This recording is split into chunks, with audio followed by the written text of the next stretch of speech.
time we spent, wonder where it went. Everyone, and welcome to the show, Final Picture Show podcast. That is, I'm here with Travis. Hey. And today we are going back in time to April 3rd of 1968 to talk about the movie Planet of the Apes. But before we do that, we like to do a little check-in real fast, and then also Sign of the Apocalypse. Easy to date this one. We are recording shortly after the news broke that Ozzy Osbourne died, so Sign of the Apocalypse today would be the death of the Prince of Darkness. Yep. Sad, very sad day. Yeah, It's a very sad day. Did anybody find out if he met with Vance first? With the couch fucker? The cow, yeah. Yeah, like, man, Ozzy Osbourne, that's crazy to see that he's dead. That's just weird to say. Yeah, I mean... It's one of those things. I haven't really even, I guess, I was working all day. We were doing training, so when I found out about it, was my wife texting me. It just said Ozzy was dead. And I was like, damn. So I couldn't really, process anything at work at the time. And so it didn't really, it's not until now that I'm home that I'm kind of, beginning to process it and, the emotions around it and everything. I just texted one of our mutual friends that we lived with both for a while, Jamie, and I just was, asked his feelings on it, and he was like, shitty way to wake up. And I was like, yeah, I didn't hear about it until the afternoon. We had no phones during the training, and so I didn't hear about it until my lunch break. That's whenever I heard, so...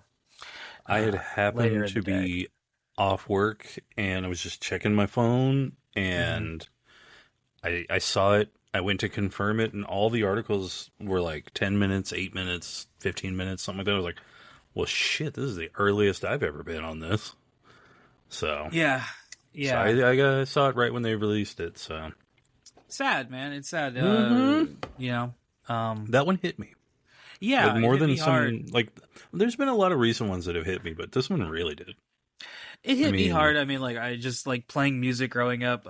Me and Jamie, a guy that will eventually show up on the podcast for an episode, was in the Fallout stuff that we did. That didn't go anywhere. We ended up just getting rid of it. But yeah, he and him were in a heavy metal band together. And some of the first songs we were learning were Iron Man, Paranoid, War Pigs, stuff like that, by Black Sabbath, and then No More Tears, Flying High Again, Crazy Train, trying to learn some solos, and then getting into just his life. As a millennial, you growing up, you're watching the Osbournes too, so you're seeing that side of him, Sharon, and yelling at his dogs and kids, and just kind of throwing a ham through the neighbor's window. Yeah, me and my wife. So one of the things that I like to do is I like to go buy DVDs and Blu-rays secondhand, and I resell some online. I've been starting to do that a little bit more recently again. But I also just have a massive collection of movies. The goal is to, if the apocalypse does end and I don't have the fortune to die before it, at the very least, if we somehow have a generator or electricity, I'm gonna be like the guy from Twilight Zone and just watch movies and read books until I die. Yeah, and I like a good stockpile, and there you go. And so I have stockpiled myself quite an assortment of movies. Nice. One day I'll get it all put up and look nice and not in a room full of cat litter where it's not exactly the most appeasing visually, but so gosh, it just this really this definitely, I don't know, this really tailored the way the day feels, sorry, I kind of lost. Well, no, I had my own Ozzy moment for a moment there, where I just completely was lost in thought about just Ozzy Osbourne things, and just was what was I even talking about? Yeah, me and my wife recently, one of the things that we purchased during our DVD shopping was we found the Osbournes DVDs, season 1 and 2, awesome. For 50 cents a piece, and so we got those, and we I don't know if they're streaming or not. I don't know. But we actually just recently watched a couple of days ago, because of the Black Sabbath show that was streaming. Because of that, we watched some of the Osbournes on DVDs, and it was just like kind of funny to see it going back now as like an almost 40-year-old. Yeah. Where, I'm closer to that age as Ozzy is now, as I was when I was like a 15, 14-year-old. And it's just kind of interesting to see because I can remember how I used to think about things, and now it's just like how I think about some of his reactions to things. And I'm like, God, yeah, you know what, Ozzy, you're justified on that one. I would be fucking pissed too if I stepped in shit when I'm walking around the house. That would annoy the shit out of me. Yes, I would be annoyed at that dog too. Yes, I understand. Just kind of things like that. Sorry about kind of getting lost in thought there. Caught that live in concert. So yeah, we can. I guess we could regale about Ozzy Osbourne for a while, but to move on to something, I guess, more positive in the wake of the news of that. Let's talk about Planet of the Apes. You want to do that? I do want to do that. Cool. So Planet of the Apes came out on April 3rd, 1968, which was a cool day to be an ape because this movie made that kind of like a big deal afterwards, because this was a big hit. A big hit. Big hit. This was maybe like the Star Wars before Star Wars, so to say. In terms of its sci-fi impact and ability to turn merchandise, because woo boy did they like a good merchandise. There was a lot of merch.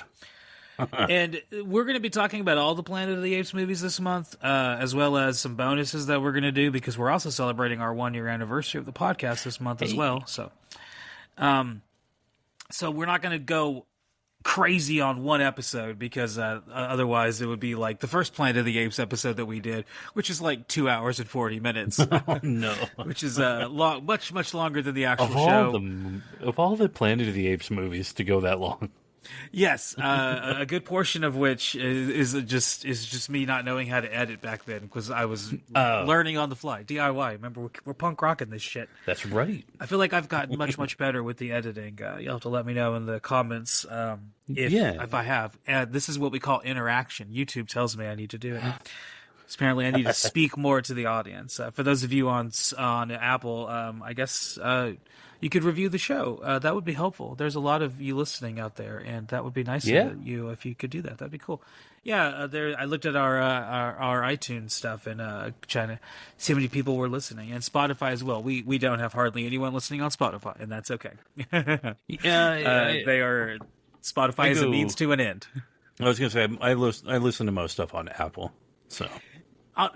Behind the scenes, Spotify for us is just basically a hosting service, so we can host the podcast on a platform for free until they start charging for it, and then that sends the RSS feed out to all the different places, so I don't have to go individually and post them to each individual site. I can just have Spotify sends it out to all of them. This is hey, there you go. That's how the podcasting game works, if you ever wonder.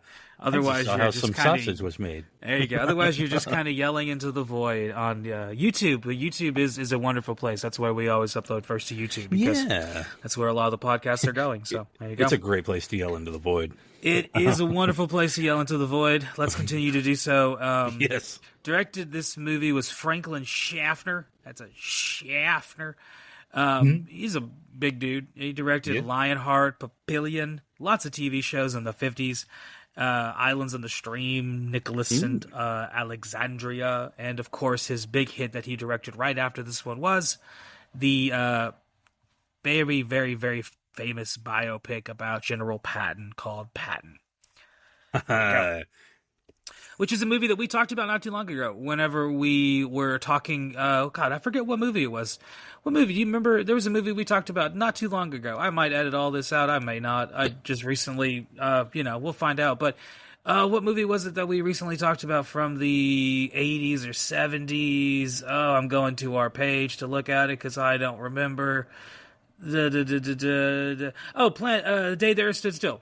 So when we talked about when we talked about When the Day the Earth Stood Still from 1951, one of the writers from that would eventually write Patton, and here we have a guy who would eventually the next year or two direct Patton. So kind of an interesting, you magnificent bastard. I read your book. I read your book. Kind of an interesting cross there. Imagine us chain smoking in a small room and connecting the red string from Patton to Highlander 2, it's all connected. There you go. There you go. So he was not the original choice. They had other choices, and we'll get into that when we get into the background. But he was Charlton Heston's choice, and at this point in time, Mr. Heston was trying. They were trying to appease him, so they took a lot of his advisement under consideration.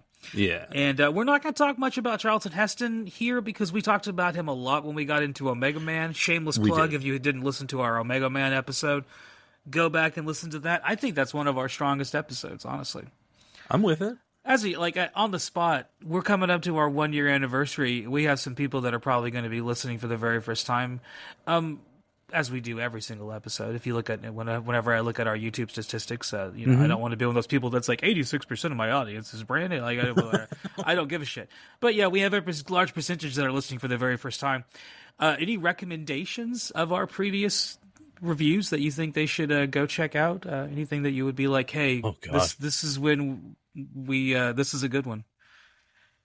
Oh, you put me on the spot. I did. I put myself on the spot. I'm thinking of ones too. I'm trying to be like, I'll give you one.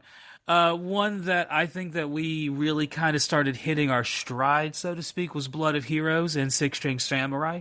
I would say either of those episodes. If you've never seen those movies, that's fine. Sometimes that's the best part. Is honestly, just hearing about them kind of makes you want to be like, what is this movie? I got to go check this out. Yeah, really. So those would be my recommendations if you're tuning in for the first time.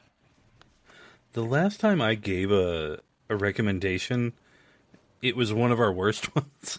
Yeah, that's true. That's true. Yeah, the last time you were like, "Go listen to Crash and Burn," and I was like, "Oh yeah, the one where the audio is awful." Oh Lord. Well, I did like. God, what was one that I liked? I'm genuinely looking back now just to see. God, what was one of the ones? I really liked our Tank Girl one. I liked because that's one of my favorite movies. Yeah, Tank Girl was a good episode. Yeah, that was a fun one. Yeah, Tank Girl. Yeah. So those are some recommendations if you're tuning in for the very first time. If you've gotten this far and you're like, when are these people going to fucking start talking about Planet of the Apes? Soon. But if you're ready to jump off the ship, go jump on to Tank Girl, Blood of Heroes, or Six String Samurai. We talk a lot less nonsense because Ozzy Osbourne didn't just die that day. Yeah, right. Yeah, right. Okay, this movie was written by several people. The writing of this movie has a unique history. Obviously, it was based on a novel by Pierre Boulet, who has the same author as The Bridge of the River Kwai, which is another book/movie that will come up in just a minute because one of the writers of this movie was also the writer of that movie as well. Mm. So the book was actually optioned for a movie before it even came out. It came out in 1963, and before it was even released, it was already being optioned. Now, I don't know.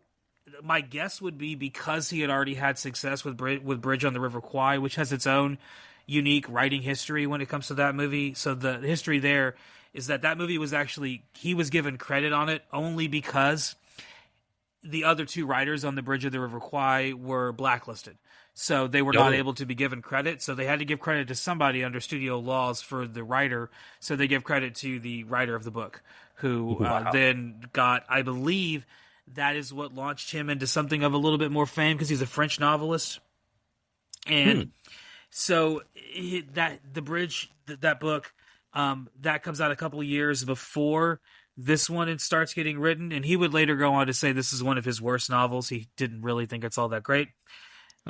But before it even comes out, it was immediately optioned, largely back on the success of his previous story, which was immensely successful when it came out. Mm-hmm.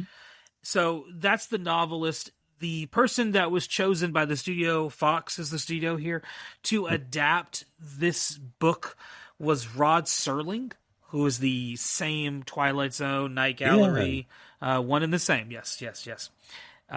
He will probably be largely his own episode one day when we decide to just do a bunch of Twilight Zone episodes, which we talked about a little bit ago.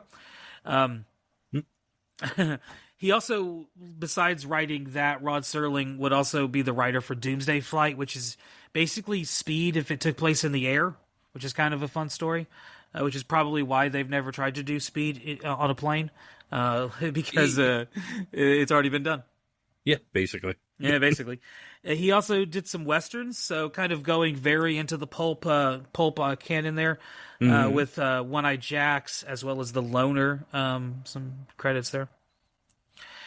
He had some help along the way, so he kind of got treated like shit writing this. He would have to do several different drafts, like over 100, and it took him years of writing and trying to submit different drafts and getting told, nope, start again, nope, start again, and trying desperately to adapt this novel to the screen. Have you ever read the book?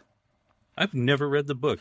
That's insane to me now that I'm thinking about it. Yeah, so the book is genuinely similar, one of my but there are favorite some movies large of all time. differences. Like, I love Planet of the Apes. So I can't believe I've never actually... I knew there was a book. I knew about it. I just never read it. Well, so I've read portions of it. I've never finished it. I'm going to be honest. It's not one of those ones that really captivated me. There are some significant differences between the movies and the books. Parts of the book appear in a lot of the movies in different ways over the course of the 5 of them. There's like some borrowed ideas that show up originally in the book, but like there's some huge differences in terms of the ending and also in terms of the setting. Like in the book, I believe that's like set in the 50s and 60s, and the apes, like that's the technology they have access to. Oh, so yeah, it's a little different there.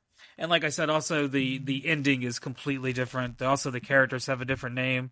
I think the character's name in the book is like almost Ulysses. It's very, very similar to Ulysses. So kind of playing off of the Odyssey connection.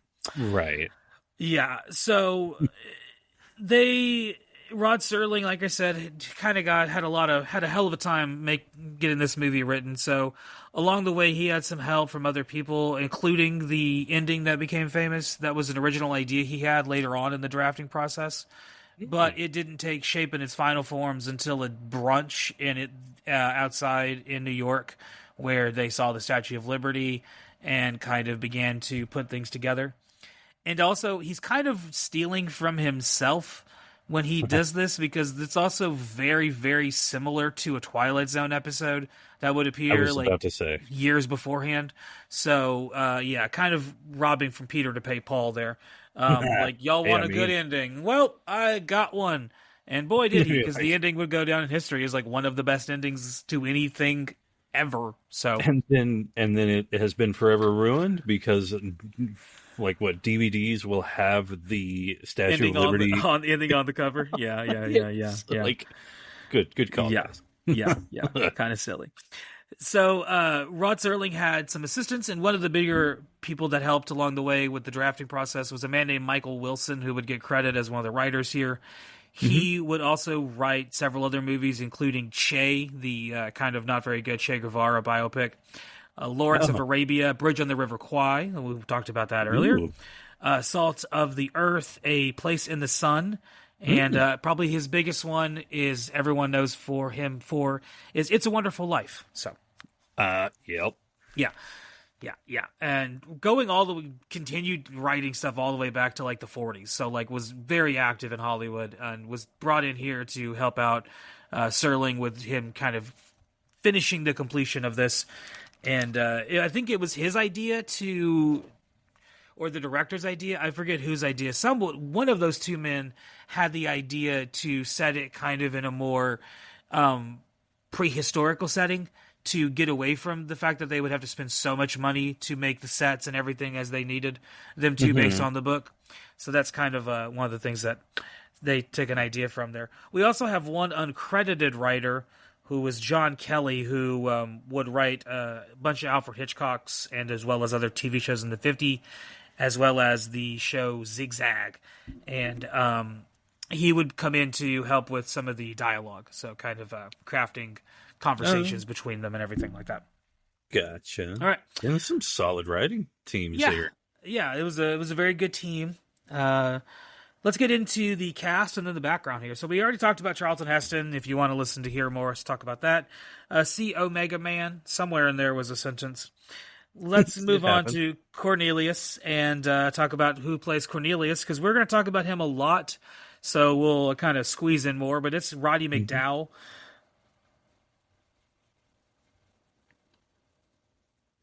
And Roddy McDowall is going to show up again and again and again. And Yeah. he also is in a bunch of other movies as well. He was a child actor. So he goes all the way back to like working with John Ford way back then. He was also worked all the way to the late 70s and 80s when he was in Fright Night 1 and 2. He's in those. He's in Cleopatra. He was a voice in Bug's Life, Gargoyles. He's in a lot of voice acting stuff. Pirates of the Dark Waters. There's a deep cut. And then he was also in some B movies. He was in Angel 4. Have you ever seen any of the Angel movies? No. So the premise of the Angel movies is not aged well, but basically there's 4 movies, and so these are not softcore porns, but I believe there's nudity in them, gratuitous amounts. I was about to say you lost me, but you brought me back. So well, I'm about to lose you again because the premise is basically like, and I could be wrong. I may have to edit all this out if I am, because you'll forgive me if it's been a while since I've watched them. But I believe the gimmick is that she is like a high school student by day and a sex worker by night. Oh. Yeah. I believe that's the premise of Angel. And I'm out. And I'm out. You had me, and I'm gone. Let me do a little live research here. Angel movie, not 2025, 1984. So sure. So is I was for a little bit for me. My thought process was that it was about like angels, like renegade angels or something like that. Like something like. All right, here we go. I didn't mean to interrupt you. I'm sorry. But here's the plot of Angel, 1984. So this would spawn several sequels, and Roddy McDowall, would appear in the 4th one. I've only seen the first one. And honestly, like, I'm not going to lie, they're not bad movies, you know, once you get over the fact that it hasn't aged well. But basically, the plot is a 15-year-old honor student, Molly Stewart, attends a private preparatory school in the Los Angeles area in daytime. At night, she transforms herself into Angel, a leather, mini-skirted, high-heeled, street-walking teenage prostitute who works the Hollywood Boulevard. Angel has a street family consisting of aging film cowboy Kit Carson, street performer Yo-Yo Charlie, drag performer May, fellow sex workers Crystal and Lena, and her landlady, eccentric painter Solly. And then somewhere along the way, it gets into a necrophiliac serial killer, and she has to help solve the case, and then I believe she becomes like a police officer in the next one, then she's like a police officer and a sex worker. Anyway, that was a detour. I don't want to lie to you, but I just got real tired. That sounds like it's asking so much. There's so much going on there. Yeah. So he would appear in one of those movies. That was a detour no one expected. Also, I confirmed I knew what the fuck the plot of Angel was, even though I haven't seen it in years. Yeah. But also confirmed that I did not what I watch Angel at one point, if anyone was like... I genuinely thought you were going to say, it was going to be like, I was thinking something like Prophecy. You remember that with Christopher Walken? Yeah, Christopher Walken Prophecy. Yeah. There's like 10 of those. That's what I was picturing when you said Angel 4 or whatever Angel. I was like, oh, it's got to be something like that, right? Yeah. Nope. Different thing altogether. Not that I'm, I mean, it would be a shocking thing to see, especially Angel, like you said, it did not age well. But I mean, I watched the first one. It's not. It's the gimmick is not aged well. It's very 80s. Teenage sex worker, stuff like that. But in spite of that, it's an okay little stupid movie. I don't know about the second, third, or fourth, or however many more there are. But the first one is fine. Hey, if anybody ever wants us, there you go. We could start a Patreon. No. We got Zira, played by Kim Hunter, who will return for the couple of the other ones. She's been in a lot of TV shows, LA Law, Mad About You, Mission Impossible, All My Children, so on and so forth. The only big other movie she was in that's kind of worth mentioning, or that I wanted to talk about, was The Swimmer with Burt Lancaster. Did you ever see that weird 70s art movie? I have not. That's a weird one to check out. I believe it's streaming on Tubi for free. It's a weird little movie about night swimming. There you go. And some of the problems. Well, no. They might have been inspired by this. I don't know. I was about to say. Next up, we have Dr. Zaius, who is played by Maurice Evans, who has been in a ton of things, such as The Jerk, Bewitched, Rosemary's Baby, a bunch of Shakespeare stuff. They were also the Puzzler on Batman 66. Oh. See, I didn't make that connection. We got another connection. Well, then again, back then, a lot of things led to Batman 66. So a lot of things, all roads lead to Batman 66, which, as we know, will eventually also lead to Highlander. So let's talk about the last of the cast here, which we're just going to spitball some of these people because we're going to see some of these people again. James Whitmore, James Daly, Linda Harrison, Robert Gunner, Lou Wagner, and like I said, the list goes on and on on. They actually did some smart things here with the casting, as we'll get into that in just a minute. So, let's talk about the background of the movie. This movie was nominated for 2 different Oscars and did not win either. It was nominated for Best Costume Design and for Music. Somehow, Romeo and Juliet won for Best Costumes, which is a movie that, yeah, that movie. I mean, no. Which, you want to talk about not aged well, that movie has not aged well. That movie is pornographic to watch, if you know the context of what's going on in that film. In high school, I know a lot of people, a lot of Gen Zers or millennials may have watched the Baz Luhrmann, Leonardo DiCaprio one.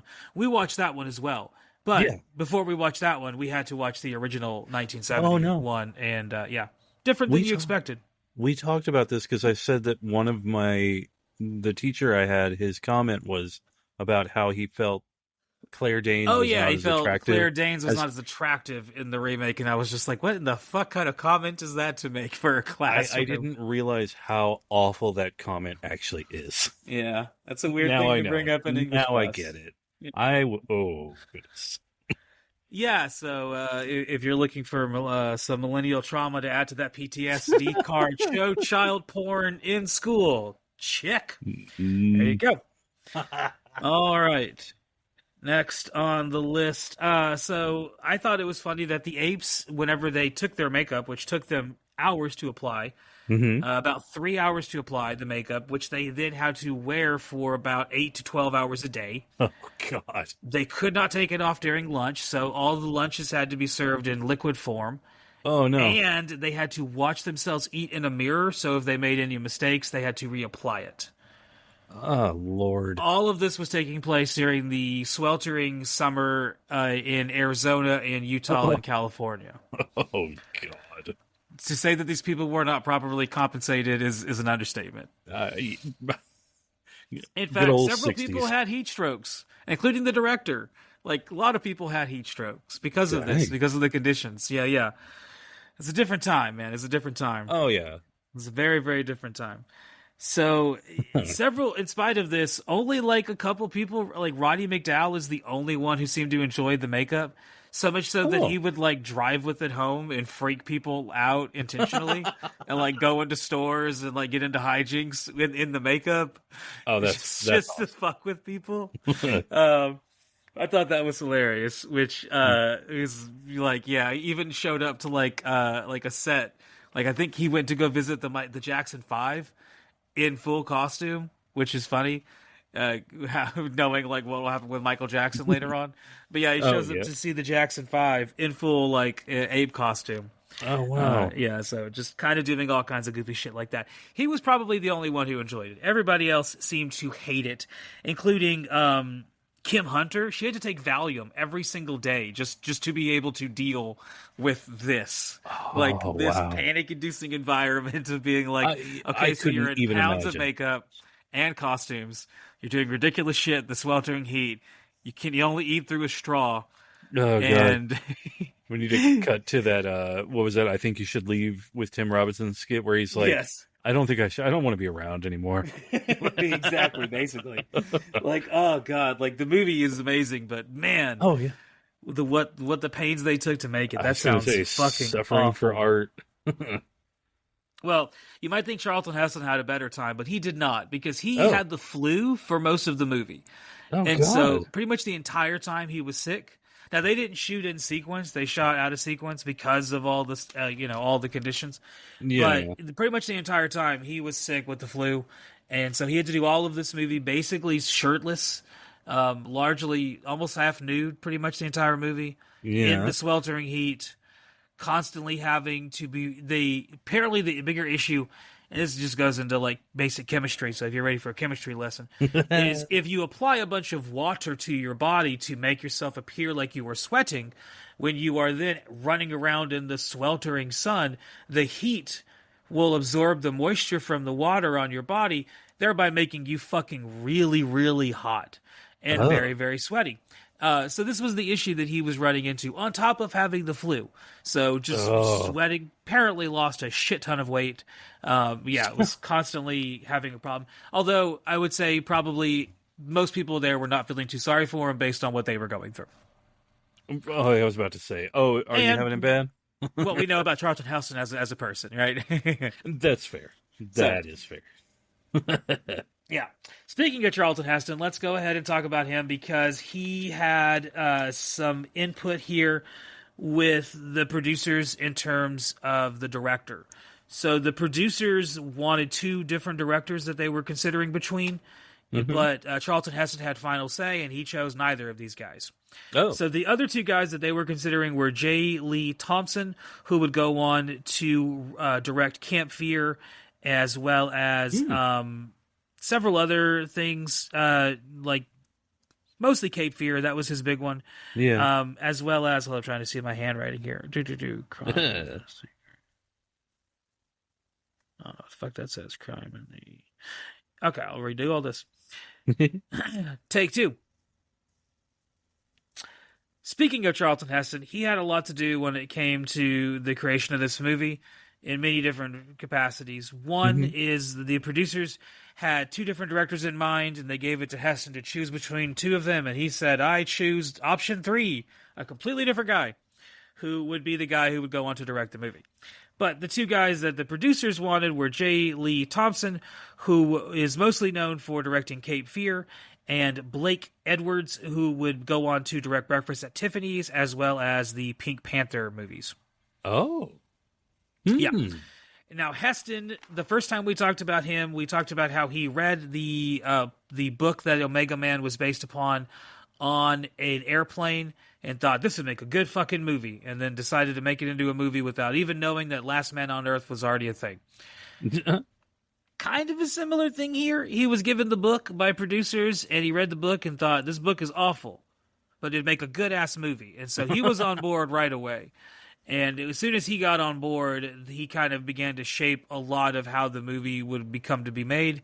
A lot of like the edits, the plots, the things that were taken out, some of the things like that. When we get into talking about the plot of the movie, a lot of those decisions were consulted with Heston. They ran it by him before they kind of made any like long decisions on a couple of things. And so he definitely had a lot of input here. Yeah. One of the things the producers did do was with the extras, they actually hired a lot of journalists and film writers to be extras in the film to increase the awareness of it. So when it came out, people would be talking about it because they were in it. So they'd be more willing to be like, let's talk about this Planet of the Apes movie that's just coming out. It'd be like, oh, yeah, well, here's, you come down for the day and be an ape, and then you can see what it's like, So, yeah. Oh, man. I'd do it. And, yeah, the studio wanted to make this for a while, but they were really hung up on the costuming. And so they actually had a test movie made first to see like exactly if the producers could make this happen with the cast and everything they had in stock. So they did like a little video, which you can find online, which shows like a short little I think it's 6 minutes or so, which basically is just some apes talking in Charlton Heston, and that's pretty much, or like I don't even know if it's Charlton Heston. You see a person, and then it kind of ends. So, but that was like proof of concept. That basically like here's what the apes look like. Right, so now you see the costumes, and that was enough for them to agree to do it. And the costumes were created by John Chambers, who would go on to win an Oscar for other things, as well as get one for his work in this movie afterwards. It was kind of, I think 1987 they did or maybe 2000. I think it was 2001 where they gave him like an Oscar for his work after the fact. But he based his makeup here off of the techniques used for wounded veterans in World War II. So how they would cover up massive wounds and the makeup styles that they would use for that. That is the skills he's adapting here when he did the makeup for this movie. So an interesting little connection Yeah. there. Now, this movie would be rated G, but there was a time and a place where it was going to be rated as something else because originally in the script, all of the females were going to be nude. Oh. All of them. All of them. Every one of them. Oh, Fox said no, and so we got the movie we have now where the females are wearing clothing. But originally, there were going to be every human female in the movie was going to be nude. That makes... God, that's just the male indulgence. Like, there's no reason. Yeah. Like, yeah. It's not in the book at all. It's not like everyone's topless. Get them out. Like, that's not in the book at all. So, yeah, it was just kind of like a thing I think that they had in mind. I think that when they were writing it, they were going in one direction, and the producers wanted them to go in a different direction. So, yeah. I could just want out in that front. I could see one writer just being like, so could they be, like, naked all the time? And honestly, like, aiming this at kids proved to be like not kids, but like kids, families, like a general audience. For general. Was a smart idea because this is one of the first movies that had a merchandise tie-ins to the amount that it did. Oh, yeah. Anything that you can imagine, pretty much, there was a Planet of the Apes version of it. And you can still find a lot of the stuff on eBay and Etsy, shops like that, where you could go and find a lot of these relics of the past from the original Apes movies that are still around. People are still collecting them, trading them, buying them, selling them, so on and so forth. Oh, I believe it. So there's a lot. We're not going to go over every single item, so to say, but yeah, basically, like I said, pretty much everything you can think of. Lunchboxes, T-shirts, board games, pretty much everything. Oh, yeah. Pretty much Yeah, this is one of those cultural, like, it just was everything, I guess, like, it just... Yeah. It was a huge hit. Like, we'll go ahead and talk about it. So the budget was $5.8 million. It made $33.3 million. Nice. So huge return on investment. Oh, yeah. And it would make, so it's like first weekend, the first 2 weeks it was out, it made $3 million. Next 2 weeks, $3 million. And all of the Planet of the Apes movies, all 5 of the original ones, would open at number 1 when they opened in the box office. All of them. Like they were various levels of successful, though this was probably the most successful. But that's fair. All of them were able to open at number 1 whenever they came out, and there's always been an audience for these movies since they started, and a lot of it has to do with probably not having the girls be naked the entire time. Yeah, for real. Movie you can show to the kids without feeling awkward, unlike Angel. Yeah, I was gonna say that'd be like saying, "Hey kids, you want to watch Caligula?" Yeah. Yeah, see, because I would have never seen this as early as I did if they did that. But I saw this when I was a young little kid, and it stuck with me. Yeah, right. Yeah. So last thing we'll talk about before we get into Travis trivia for tonight. Like I said, we're going to scatter some little plots here and there. And it was the ending. So let's talk about the ending. I was going to save this until we get to the plot, when we get to the ending, but I feel like the ending is interesting enough to talk about at least twice. So first thing to talk about the ending here is that the fact that the author hated it. Oh. Hated the ending. So, in the novel, the ending is a little different. So the novel also has a twist, but here's the twist. This is on IMDb. I just took what I read because I thought it was interesting and funny, and here we go. Yeah. It says Pierre Boulez's original novel also featured a twist ending, although slightly different from the film. The spacecraft crew does in fact land on another planet some 350 light years from Earth. The main character, Ulysses Taylor in the film, escapes from the ape authorities with Nova as they board a spacecraft and return to Earth, only to find by the time they get there it has undergone the same evolution and is turned into a Planet of the Apes also. Oh. It is therefore not that great of a departure from the film to have the story set on Earth the whole time. The novel, however, adds a further twist. The story is being told in a flashback from a diary that he and Nova left floating in a bottle through the space after they fled Earth in order to warn anyone else that might stumble across the planet. The bottle is discovered by an old married couple, Jin and Phyllis, who are then revealed to be chimpanzees themselves. They dismiss the story, saying that no human could be intelligent enough to write it. The Simpsons copied this ending, I swear to God. I feel like there was a Treehouse of Horror where The Simpsons do this exact same thing. Oh, that sounds familiar. That was the original twist. So when we're, when we're judging the endings and saying the author hated it, I feel like oftentimes that like leaves the speculation that the book ending was better. I don't. Sometimes that's not always the case. I do not agree. I think the twist we get is much better. Now, one of these days we'll talk about Watchmen, and we'll have to have Dom come on because me and Dom both have read Watchmen. We both have watched the movies. We both differ greatly about the ending. I thought the movie version of Watchmen had a better ending than the books, and I know our dear friend Dominic vehemently disagrees, and it's a topic we have argued about a lot. But, and I'm one day we will smack dab in the middle with no opinions, so y'all can... don't give a shit. I didn't read shit. I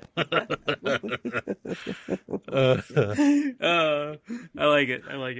Well, speaking of not reading shit, let's take a pause here in just a moment and talk about the plot of the movie. But before we do that, let's talk about Travis Trivia, the top 5 songs in the country on April 3rd, 1968. I did listen to all of these today during my lunch break, and there's some fucking killers here. I was about to say, it's 68. Yeah, number 5, Queen of Soul. Oh, Aretha? Aretha Franklin, Since You've Been Gone. Yes, sir. Nice. Number 4 is the album that Jackie Brown plays for Robert Forster's character in the titular movie Jackie Brown, that he then goes and buys the cassette tape of to play in the car for the rest of the movie.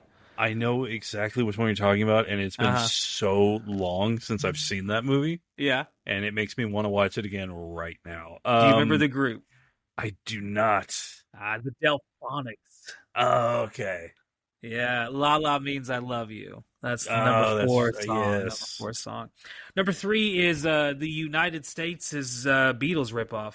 I say that because there was different countries said different ones, but yeah. Oh, God, who did we have? I mean... there was a big group. They had a lot of songs. They eventually kind of departed from being a Beatles copy group, but they definitely started that way. It wasn't, was it a manufactured sort of thing? Uh-huh. Yeah, it was the Monkees. Yeah, it was the Monkees. There you go. Which I actually watched an old episode. Monkees. Yeah, I watched that today. I watched an old episode of the Monkees today. Nice. I love it. My grandparents watched the Monkees when I was a kid. Growing up, when I got babysitted, I would be force-fed the TV show. Hell yeah. And I like a lot of their music, honestly. I believe that you watched that, because just based on your humor. Yeah.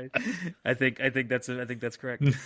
Number 2 is this was the one I was the most unfamiliar with. This is Union Gap is the group. Oh yeah. Yeah. Young Girl. I might know that song. I do know Union Gap. I was familiar with the group. I had never really listened to them before. I knew they were like 60s kind of pop, 70s kind of, traditional pop music kind of stuff. Back when there were like pop groups, and I never really listened to them much. I did go out of my way to listen to this song just to see if I'd heard it before. I had heard it before, and you talk about songs that haven't aged well. Oh boy. Oh yeah. There's a song about the lead singer having to fight off teeny boppers because they want his 39-year-old aging ass.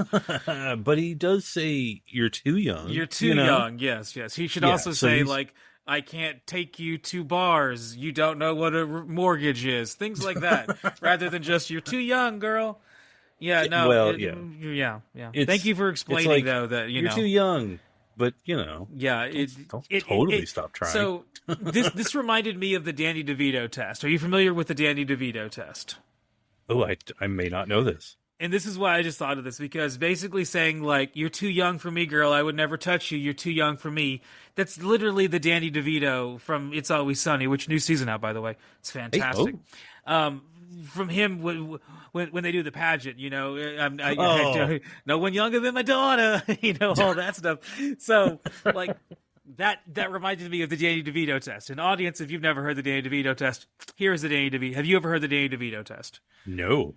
Okay, here's a Danny DeVito test. Take any action by any man in any movie, form of media. Replace whatever that man does with Danny DeVito. If it becomes creepy, it was creepy all the time. There you go. if Danny DeVito doing anything was immediately creep you out, then it was creepy to begin with. It's just Danny DeVito who helped you figure that out. So Danny DeVito test is a good one. Like, you know, if you're ever thinking like, should I stalk this girl? Is that a thing that I should do? Think to yourself like, well, if Danny DeVito did it, would it creep her out? Yes, you probably shouldn't do it. Yeah. There you go. Well, here's the problem though. Now Danny DeVito's gotten very charming. So Danny DeVito from It's Always Sunny. There you go. Oh, okay, much better. Frank from It's Always Sunny. There you go. Oh God, different context. Yeah. Well, last song that was number one was a classic. Rolling Stones did a cover of it. Bob Dylan's done a cover of it. So many people have done a cover of it. It is a very, very good song. I'm just going to tell you it because I don't know how else to describe it. You're going to say it, and I'm going to like lose my mind because I'm like, I bet I should have known. "Sitting on the Dock of the Bay" by Otis Redding. Oh, Otis Redding, yes. Yeah. I was going to say it's like one of the greatest songs ever written. I actually listened to that song recently. I don't care even if you're like I only listen to hardcore Brazilian techno punk. Cool. Whatever. Listen to that song. You'll probably like it. It's a good fucking song. And then, go back to listening to your Brazilian techno punk, whatever it is that you listen to. But listen to that song because it's a good one. It's one of those songs that like your grandparents would be like, "That's a good one." You'd be like, "Whatever, Grandma." And then you get older and you're like, "Oh, Grandma was right, man." Yeah. That shit's good.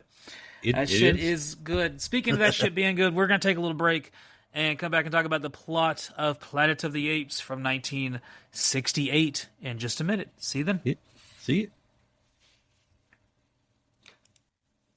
Hello. Welcome to the middle section. You've made it this far. Strap in because we're about to dive into the world of apes and Charlton Heston and apparently swamp ass based on the background of the movie. Yeah, really. But before we do that, next week is a big week for us because next week is officially our 1 year anniversary. We've been now doing podcasts every single week, haven't missed a single week. Some weeks we even did a couple episodes. So if this is your first episode you've listened, we got a large category to go check back out. Listen to whichever ones you like.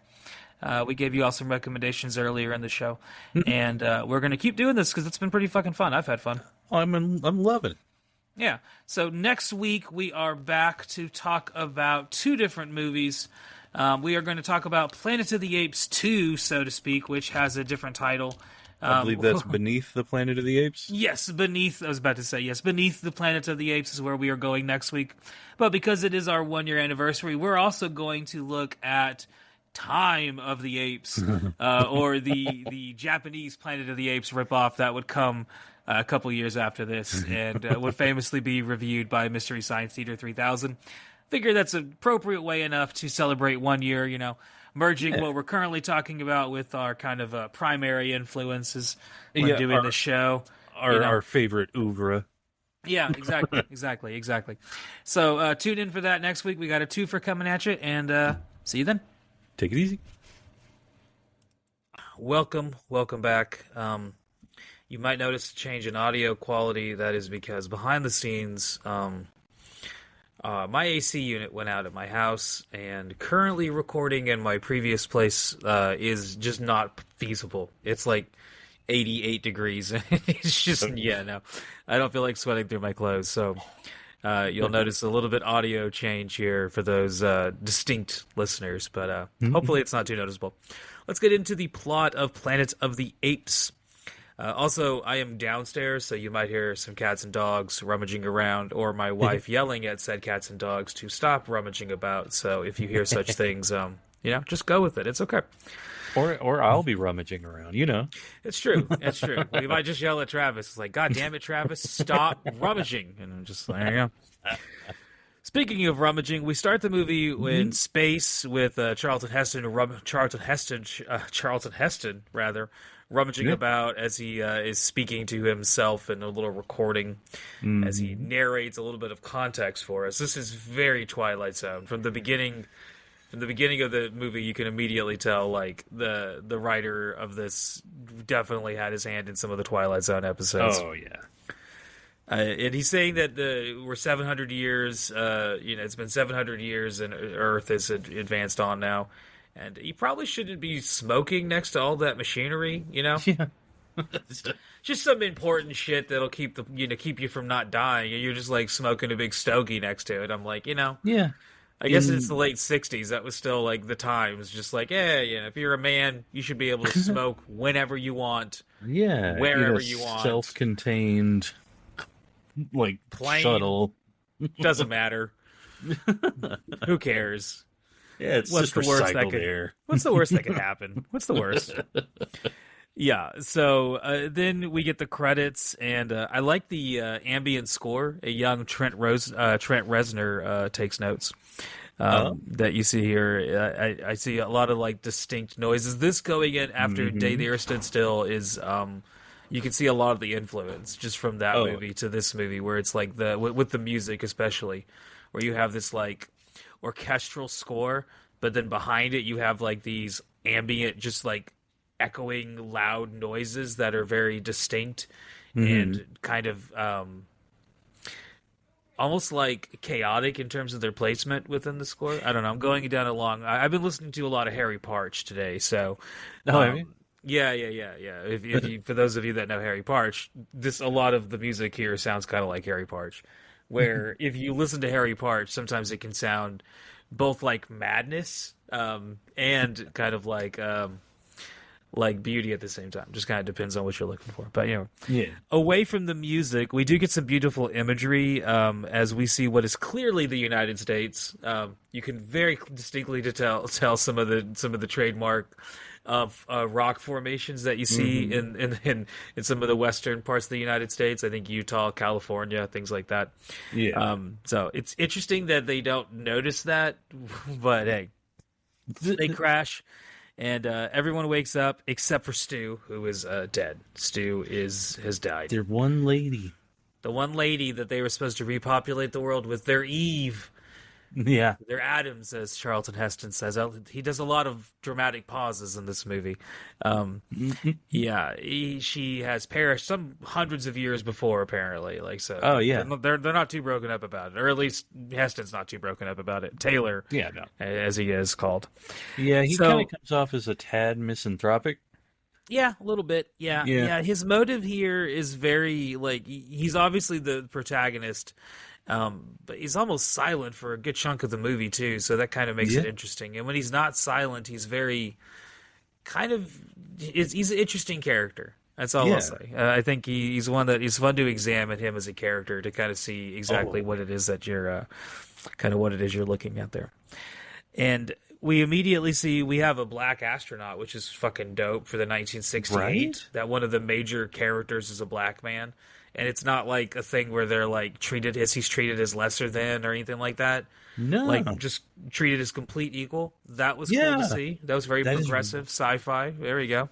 Hell yeah. Like doing the research on this. This was kind of like a big deal at the time. For a black character to be featured this prominently. He is rather featured for at least the first chunk of the movie. Oh yeah. He is a very big character. And he has plenty of input, and I thought he's one of my favorite characters in the movie, honestly. Absolutely, I'm with that. Yeah. So they crash landed into some water, and immediately things are not going very well because they have to abandon ship. And, immediately, I'm going to say this a lot because this movie has a lot of contrivances when you stop to think about it and lose a little critical thinking skills. But thank God the water was non-corrosive and that they didn't just immediately start to evaporate in the Earth's atmosphere. Or, of all the planets you could land on, you happen to land on the one that is just perfect for everything you need it for. There's a little bit of... Their journey was... they were plotting a course to a Earth-like planet, right?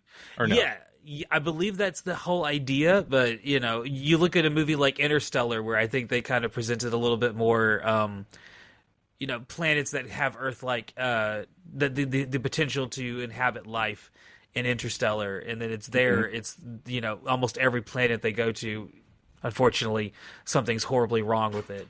Whereas here it's like, oh, first one we land on is fucking perfect. Of course, it turns out to be that they have landed on Earth. That's the the whole gimmick. That's the twist that I'm sure everyone knows. So we're not spoiling anything there. I was about to say they spoiled it in the DVDs and everything. Like, yeah. Spoiler alert. Yeah, there you go. So they immediately get out, and this is where they start to kind of walk as they begin to progress through this world. And have you ever seen the movie Jerry? Yes, actually. The Gus Van Sant movie with what is it? Is it Casey Affleck and Matt Damon? I believe that's right. Yeah. Yeah, and they just wander through the desert, and they're both two guys named Jerry. Yeah, that's right. I feel like I haven't thought about that.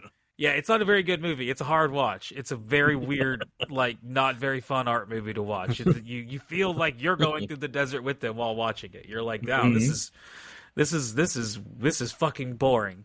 I feel like this is what he watched in preparation for that. He was just like, I want more movies about people wandering through the desert, because there's a lot of just walking. It's beautiful, like as a fellow desert folk as you are to myself, it's pleasant to look at the desert. The desert folk are many in number, but we walk single file to hide our numbers. That is what makes us distinct. But desert folks would love this movie, and there's a lot of shooting. Our laser blasts aren't as precise as stormtroopers. So it's true. I love that he makes a little reference to Ozymandias here as they're walking through the desert, and they're talking about like the ruins of past civilizations and what immortality could look like. And I like that as an English literature person. There you go. There's some Percy Shelley references that are always fun. Some more gorgeous cinematography, and eventually we kind of like wander upon a plant, and this is what sets off like the next section of the movie. Because now they find the plant, and they find a waterfall, and then hey, we get some boys nude doing their thing, Oh yeah. Get plenty of man ass in this movie. Indeed. So it's worth the price of admission. Yeah, right. Yeah, you do see a lot of that. And remember, we talked about in the background of the movie that originally they envisioned the females to all be nude, and that didn't happen. There aren't that many females in this movie to begin with. So, like, the human females would be, like, what, like 3 of them? It'd be, like, Nova and, 2 other people, maybe, that we see? Yeah, basically. Yeah, it'd be a little kind of odd there, but hey. Yeah. We do see a lot of Charlton Heston's ass, and then they get pantsed by the people, by the little humans that are in this world, and they steal all their stuff. Well, they can't look too out of this world for the apes, It's true. That's true. We need it to meet. The apes are going to meet them and immediately know they're not from here. They don't look like anyone. What if we steal their clothes? And then someone smoking a big stogie said, "Fucking brilliant!" And there you go. That's how I envision contrivance number. I don't know how many by now. That's what we're gonna go with. Yep. Well, so the boys get pantsed, and this is when they go and find the humans, and this eventually leads up to us discovering the apes. Yes, of course. This scene always got me when I was a kid. Yeah. This, love it's a good build-up. It's well developed, like how it kind of paces and paces. And then all of a sudden, you get the reveal of like, oh, they're apes, and now not only are they after you, they're gonna kill a couple of us. Yeah, well, yeah, because like you have these humans that are all like scavenging in this like clearly a field, clearly agriculture, clearly something, and then all of a sudden, just this growl or whatever I guess it is, just. Yeah, what would you call that? A deep guttural scream, and then that kind of alerts all the other humans to take off run. Well, most of them take off running, but most of them also get captured pretty much right away. So, and some of them ended up getting killed. Taylor, our main character here, he actually gets shot in the throat. Which you talk about plot contrivance number 316. There's one. How can we make it to where he can't explain himself? Oh, let's make him mute. Perfect. But only for a little while. Eventually, we need him to talk. So let's just make Well, it like a yeah, boo-boo, a little bruise on his throat. He'll be okay. we need him to not get in the way of developing this world, this world of apes. So we need to have that. We need a convenience. We need a way for him not to Yeah. get in the way of that for just a little bit. So, Yeah, right. Exactly. I'm sorry if y'all hear any dings in the background. I'm using my wife's MacBook, and she is getting some texts from her sister, so they might be popping up in the background. I'm not sure. I'm hearing them on my headphones. So he's now a prisoner, and he's now called Bright Eyes. A young yes. Connor Oberst cries deeply. This is a joke I'm going to keep making all night long, baby. This is my joke. Love it. There you go. So Zira, not Bonnie Raitt or no. I'm going with that one. I'm going with Connor Oberst here. Was it Bonnie Raitt? I don't even know. Yeah. Turn around, bright eyes. Turn around. Yeah. I have a funny story about that song, but it's completely unrelated. It'll send us down a deep dive into high school, so we'll talk about it some other day. So Zira thinks that humans can be studied and learned from, and Dr. Zaius thinks that they basically should all just be killed. Although, as we find out later on in the movie, he knows the truth about humans, and that's kind of what's guiding his thought on that process. And Zyra is not really in the know yet, although she will be by the end of it here. Yeah, we see a real shift in dynamic here between Zaius and Zyra. Like she's very much, what's the word, deferential towards him.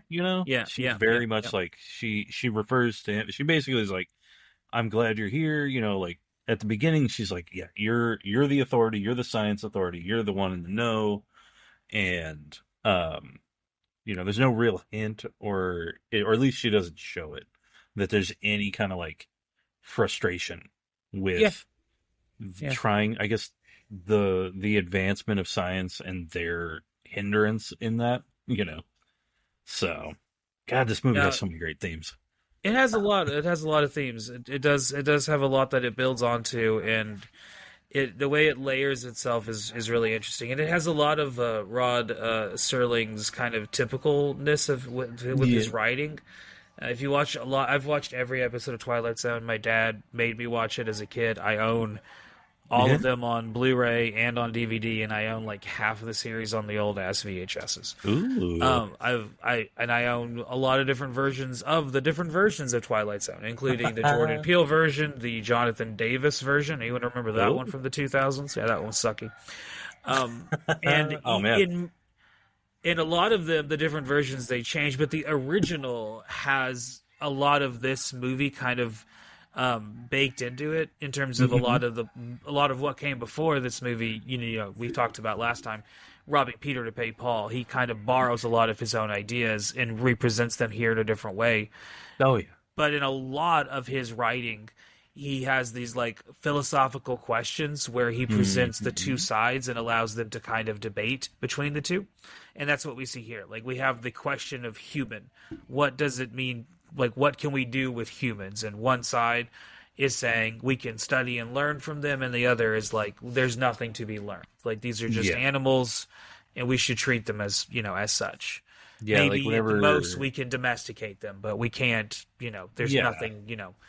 There's nothing there. That's Dr. Zaius and that guard, whenever they're walking away, they're like, what are they trying to gain from all this? And he's like, they're trying to prove that man can be domesticated. And he's like, yeah.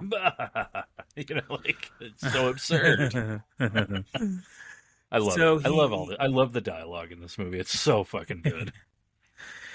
He tries to steal her notepad, and he does steal her notepad, and when he does, he's able to write her a little note, and this leads her to taking him home because he says, my name is Taylor. So not only there's other stuff that leads up to this, they put a woman with him, Nova, as we come to call her, and he tries to communicate in the sand with a stick by writing. Yeah, and then they kind of start stomping on it. But Zaius catches it, and he rubs it out. Completely. Yeah, that is a clever little thing they do, where Zaius also kind of smudges what's left of it, so no one could ever possibly notice anything. Yeah, and that's where we get our first kind of our definite hint. No more hint; it's more blatant. that this is a suppression of, advancement of truth, of, Yeah, suppression of in the knowledge. face of exactly, in the face of like zealousness or whatever you want to call it. Hey, talk about real life connection. There you go. How have we entered into a sci-fi movie? I was about to say, oh boy. Yeah, exactly. So he gets taken back to her place, and he starts to communicate, and he kind of like in writing, because he's not talking at this point. And Right. a lot of these scenes, I think were really clever and subtle, and they're very funny in the way he communicates. Like Heston, he does a good job here. This is one of his better movies, honestly. So, Oh, absolutely. This was I don't know if this was my intro to Heston, but it's definitely probably my favorite Heston movie. yeah, Like, it's up there for sure. We'll talk about what he was, because the next time we talk about him on the sequel to this, Beneath, that will probably be the last time we talk about Charlton Heston, and that movie connects to the first time we talked about Charlton Heston. So kind of coming full circle on Charlton Heston we'll be doing, which is interesting. So nice. Dr. Zaya shows up at Zyra's house, and this directly leads to there being kind of like a confrontation between them. And then he kind of escapes, and he gets caught and brought back. And I'm kind of summarizing a large chunk of this. This is a near 2-hour movie, and while it is very well made, the pacing, I will say, could use a little. You could trim off a little things here and there. There are things, yeah. Like, I mean, they're really. I mean, they're trying to hammer so many things home. Like, they're trying to bring so much, like throwing so many things in the pot, as it were. And because like Cornelius is an archaeologist or an anthropologist of some sort, and he's trying to do an expedition. And that's the whole reason they go. There are I was going to say, there are layers upon layers of depth within this movie. There's a reason they turned it into a TV show shortly after this, and had room for tons of other movies. If this came out now, I think you would probably just make it into a TV show. Honestly, yeah. No, this would only, I think, it'd give you the room to breathe to explore all these different subplots. Absolutely. Especially if they're going to try to do like what they're doing in the movie, where they're establishing a reason for everything that's about to happen. Anything that's going to happen has a setup and a payoff. Like they don't let anything, just happen. And even if you don't really necessarily need, you don't need it. You could just, you don't have to set everything up. A good subtitle for this movie would just be neck or throat. Because a large portion of the middle section is just Charlton Heston's neck or throat being constantly whipped or attacked or hit with things. It's kind of like a constant problem he keeps having. But this leads up to him having two of his most famous parts of this movie, where he says, "Take your stinking hands off of me, you damn dirty ape." And this, of course, leads to him being arrested, and then this leads to, before the trial, him screaming, "It's a madhouse! A madhouse!" Oh, it's so good. I love it. Charlton Heston just screaming things is always fun. Oh, it's always fun. Oh, I mean, he lands, I don't know how many different... Oh, I forgot. I have another joke that I have forgot before I forget. With the "it's a madhouse" screaming, comma, a young Nick Cage screams into a pillow. There you go. Because I think that's where he developed his acting style from. It's like act stoic and then just scream. And there you go. That's how people know that you ain't to be fucked with. Charlton Heston. So he goes into this is where we get the whole kangaroo court thing, where this is a large portion of the movie. This is infuriating, and they like on purpose, They get it. They make it come across, and it's like, oh god, these people or these apes are shitheads, man. Very much so. Very, very much so. This is where I would say, like, if I was going to trim anything, I would trim a little bit of the courtroom scenes down. Yeah. I don't think we need quite this. And then a little bit of the walking from the beginning, I would trim some of that down. Kind of chase the movie out a little bit more. Yeah, you could really you could just do a fade in or something like that, and they start walking, and then do a fade in of them like, oh god, and like sitting there being like really tired and be like, okay, they've walked a long time, you know. We get it. Things go bad for the defense in this kangaroo court, as you would expect. Yeah. Well, yeah, because it'd be like, I mean, you know, you kind of have to think about it in the transverse. Like, it'd be like a talking chimp or something on trial. Like, the hell, we wouldn't know what to do. So, yeah. So Now, he I gives do. it. Oh, go ahead. I was gonna say, I think I don't know if it's in the courtroom scene or if it's in somewhere else, but they do recognize you know, like we do, they recognize humans are an ape, like, you know, we are part of ape, you know, like they consider us a lesser simian We got or some whatever. shit in common. They are aware that we're a more, you know, what's the word, primitive ape I like cousin. that one. Yeah. Sure. Let's go with it. Primitive cousin from Kentucky. Woo! Yep, we're the Kentucky cousin of the apes. We're the Kentucky cousin. Come on down to Louisville. I'll show you a good time, motherfucker.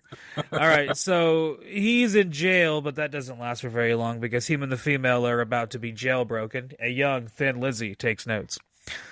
They're just going to keep doing this. They weren't young in 68. They were like already adults. Jailbreak came out like what? Like 5 years later is when we're going to get Jailbreak, yeah. I love Jailbreak. It's an amazing song. Thin Lizzy's an amazing band. They're like one of the best band up until the Cult, and then I think the Cult took the best band in the world, regardless of like what kind of music you like.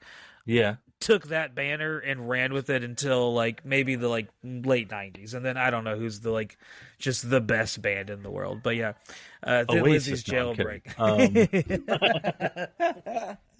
Jailbreak is such a fun song, but I like making fun of the lyrics just because the lyrics are kind of tonight there's going to be a jailbreak somewhere here in town. It's like, well, okay, so technically best not to hang around. There can only be a jailbreak one place in town. And it's the jail. So there you go. Never thought of that.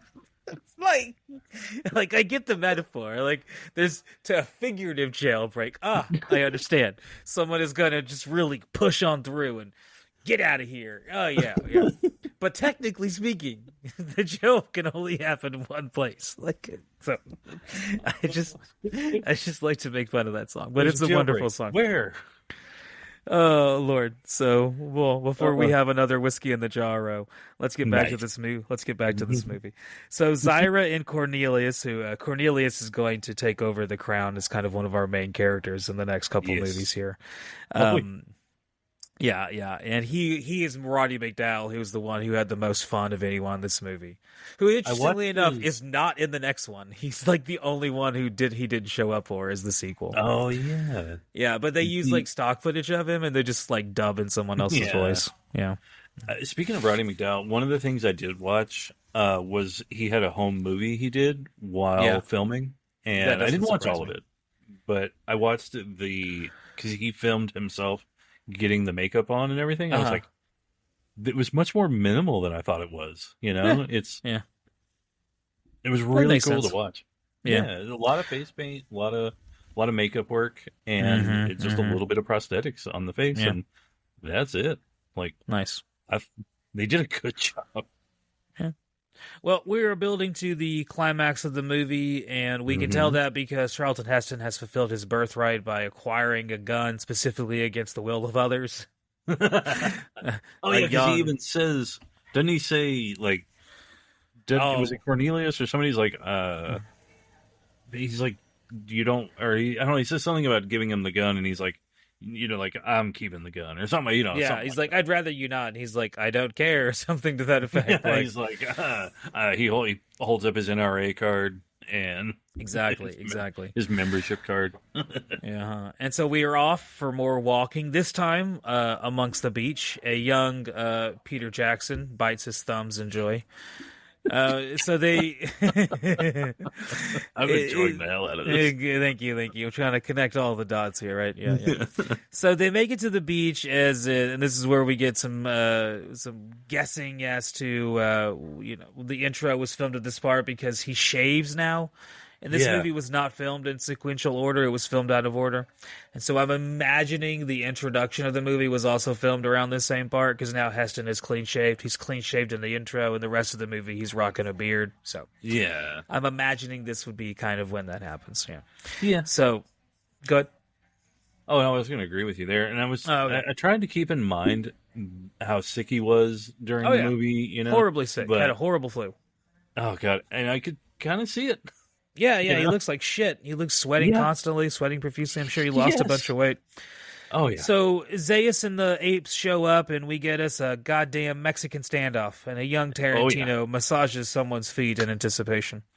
Didn't have to wait long for that one. No. So we have us a deal to basically they're going to go into the archaeological expedition area that they've kind of already uncovered, and if they're able to show that another culture predated that of apes, then they get off. And if they fail, well, then they're probably going to die. And as we see at the end of it, it doesn't really matter because either way, they're not going to get a fair shake of things. But no. Well, in the middle of our little geology scene, we kind of get reminded that this is in fact an action movie, so that kind of changes up a little bit. Oh yeah. And then all of a sudden we just get a bunch of shooting and a shootout, and like after a good amount of gun scenes, Heston's able to get Zaius prisoner, and then he starts making some demands, and this is kind of builds to the end of the movie, honestly. Yeah. Where one of his demands is to be able to basically, like, I want to take me and Nova, and some food, enough supplies to last us, and we're going to head out this way, and we don't want anyone to fucking follow us or mess with us. Yep. And they kind of agree to it, and this is also where Zaius is like, I know all about humans. I've known forever. I know all about men. Yeah. I love this is such a great, and he's also right, I'm going to say. Like, it's true. Yeah. And this... We also get our uncomfortable kiss here, which a young Tim Burton took notes from this specific part for some reason. Of all the shit you decided to include in the remake, you went with this part. Like, so gotta have it. Gotta shoehorn this in. It's so hard. Like, yeah. And then Taylor's told, "Don't look for it. You might not like what you find." And well, of course. This builds to the end of the movie, which even if you've never seen this movie before, you've seen the end of it at least once as he... Simpsons references the ending. Like, there's so much. Like, I knew about the ending long before I saw it. Oh, so. Same. Before I ever even saw the movie, I knew about how it ended. And the ending is kind of like we talked about when we talked about the background. The ending has kind of gone down as like a very notable ending to anything. A classic movie. Cannot deny that in any way, shape, or form. I'll just move to my final thoughts on the movie. I loved it. I thought it was a fantastic time. It's always a good time to watch Planet of the Apes. This is kind of like one of those movies that, I don't know. It's almost like people have that video game that they just can kind of keep coming back to that never gets old to them, that even if you haven't played it in years, you can come back to play it and you immediately can pick back up like you've never forgotten. For me, that game would be like Final Fantasy Tactics or Civilization 3, things like that, where it's just like, I'm like a duck to water. It's just immediately, I'm like, oh, I'm home. I know what to do. This movie's kind of like that. It's like a comfort movie almost, where it's like, I've seen it so many times. I used to watch it a lot on TV because it used to come on edited on TV all the time. It wasn't really one that was like anyone in my family's favorites or like my dad's favorite or mom's or anyone's like that. It was just kind of one that I always enjoyed. And at different times I've enjoyed making fun of it in various parts. There are some funny parts about it. And at other times I've sung its praises. And I think it's a fantastic movie. And what can I take from it to apply to our own specific wasteland? Maybe protect your neck. Learn something from Wu-Tang Clan. Beautiful. There you go. What you got? I will say, this movie, it was very much culturally significant, I'm going to say, before I ever saw it. Yeah. And so before like we I were even born. Like before we were born, yeah. Totally. Yeah, like it shaped the world that we lived in, as we got, as we grew up, it was already shaped for us, and this movie had a big hand in it. Watching this movie when I was younger, I just loved like the premise. I loved the dialogue. It was really great, especially his damn dirty apes and his madhouse and his goddamn you to hell, like he sells it. Like, Oh yeah, he's like big time. he's like oh god, what's that wrestler's name that really sells like every move? Oh fucking Lex Luger. Yeah, Lex Luger. Thank you. You knew exactly who I was talking about. That's awesome. Like he sells just like Lex Luger selling uh wrestling moves. Because I mean, I feel it. I feel everything that he says. Like it's very important. It's significant. It's impactful. And seeing the dynamic of like, oh yeah, this is how we can be seen. We're brutish. We're stupid. We're prone to hate and anger and destruction and everything, and it's just all laid out right there. And also we get to see, what would it be like if we weren't the dominant, what would that, and even on our own home turf, like if we just didn't have the dominance, we're expected, so, and as I got older, I understood more of the implications of what these things meant and what they were really trying to say. And then, having knowledge of Twilight Zone, definitely that tied into it, which, by the way, now that I've got a month free, I'm going to be watching a lot of Twilight Zone, I think. Hell yeah. Hell yeah. But, and I guess what I would take away from it, I don't know, maybe we should be a lot nicer to apes, like our chimps and gorillas and orangutans, and like a positive message. Teach them something besides this weird 3-part caste system. Like, let's set a better example. Let's teach them to sing. Let's teach the children to love. And hopefully y'all had a good time. Next time we will be back to continue our journey into the world of the Planet of the Apes as we look at Beneath the Planet of the Apes, where we get to, meet some new people and say goodbye to some friends as well. So we will do that and see you guys next time. See you. Take it easy. Hot damn, college boy. Thank you so much for listening.